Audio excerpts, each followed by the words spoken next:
הפעם אנחנו נעשה סדר, פעם אחת ולתמיד, בעזרת ישראל, כל הסרטונים האלה שמראים לכם בהגנה עצמית, שאם בן אדם נתקע בכם ברחוב ומתחיל להריב איתכם, אז תגיבו ככה, תגידו לזוז, אני ארביץ לך, זה לא עובד ככה ברחוב.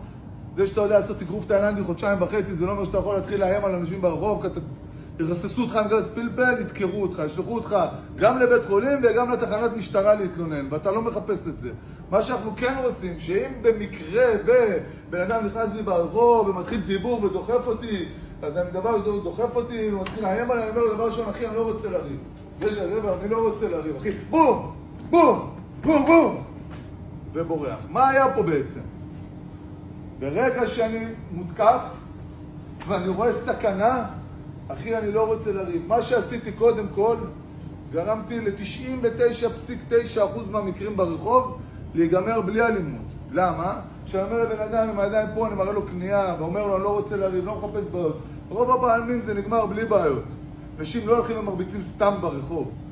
במקרה שמדובר באיזה פסיכופת שבכל זאת נעול לריב, ברגע שהוא רואה אותי ככה, הביטחון שלו מאוד מאוד גבוה.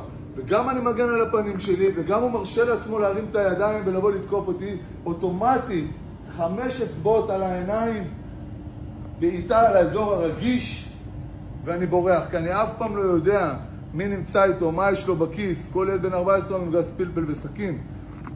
רבי עקיבא, זכותו תגן עלינו, אמר שמגיע גל, תוריד את הראש, תן לשערה לעבור אותך, וככה תנצל. היום דור מאוד מאוד בעייתי ומסוכן, חברים. שמרו על עצמכם.